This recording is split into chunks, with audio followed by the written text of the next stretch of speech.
So I went to go see Jimi Hendrix All by My Side at the East Street Theater because it's not really showing a lot of different places in the DMV. So there's only like two places really can go check it out. And there were about five of us in the theater. Let me say this. I think that Andre 3000, who plays Jimmy, definitely completely got inside the character, the persona, the energy, the personality of Jimi Hendrix. And Andre 3000, oh my God, Tanisha Jackson, he can get it. That smile on him, those baby eyes, oh Lord, that little skinny body. Oh, ooh, Lord have mercy. He's fine to me. He's just so sexy to me. Just something really, really sexy about Andre. And it's not missed in him playing this character. Like he's him on that guitar with all that confidence. Is yes, Lord, he is so sexy. That smile.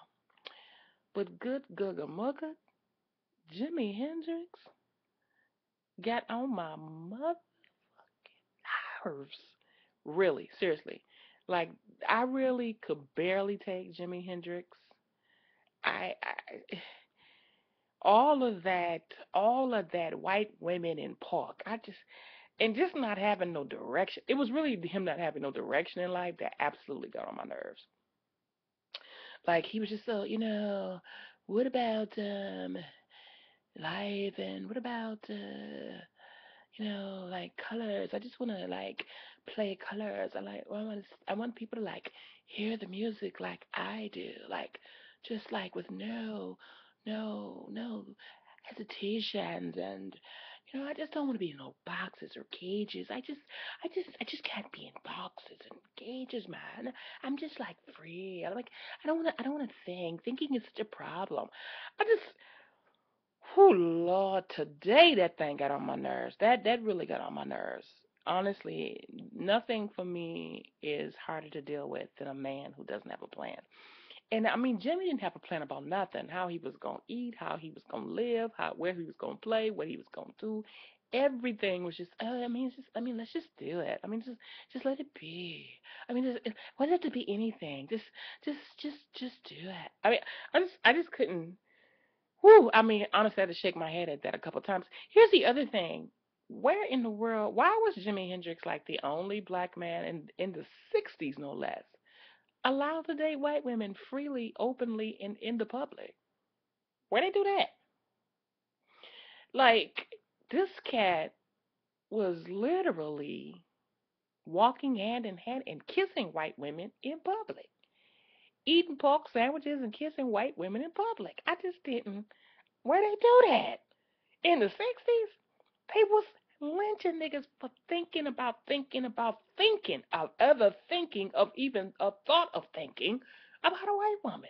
And you're walking down the street with your hand around her boob. I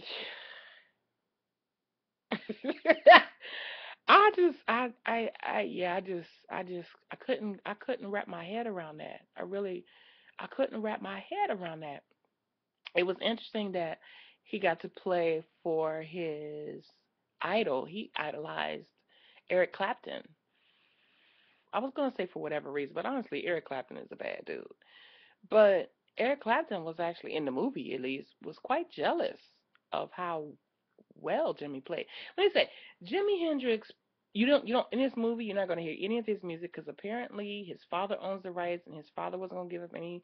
Is his father still alive? Because his father sounded like an old man in the movie. So I'm just trying to figure out is he still alive for real? Because it's 2014. How fucking old would he be? Like 115? But anyway, so his father owns the rights to the music, and he wasn't releasing any. And apparently, Jimi Hendrix actually would give his rights to certain songs away to people on the street, to drug dealers and stuff like that, because he would just give it away, and for drugs. Thinking probably that George Clinton, I'll write some more hits because George Clinton doesn't own anything either for the same reason.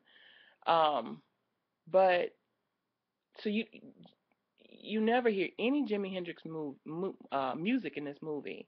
He does sing other people's music, but That's that. You don't know anything about his drug problem, other than they said he had a drug problem. But the only thing you ever saw him do was smoke cigarettes. You saw him do drugs one time at the beginning of the movie, but you don't really see that too much anymore, and how drugs really affected him, or like why he started wearing that wrap around his head was because he was starting to shoot himself like through here. But none of that is really talked about. Honestly, the movie only goes through about 3 or 4 years of his life, and it's just weird, honestly. And Jimi Hendrix, where in four hells do you get to beat up a white woman in public in the 1960s or 60s, and you wasn't lynched by midnight? Jimi Hendrix, he was he was a brilliant genius rain man. Like he was so crazy but still so brilliant, and apparently clear. He must have been clear, like as in skin clear, because you was walking on the street with white women, beating them up in public, and living to tell the story. What? What? Anyway, it's at the East Street Theater. I thought it was okay. It was just okay for me. I honestly shook my head quite a few times, like I want to get up and leave. A couple times. It was annoying to watch a man be that weird, honestly.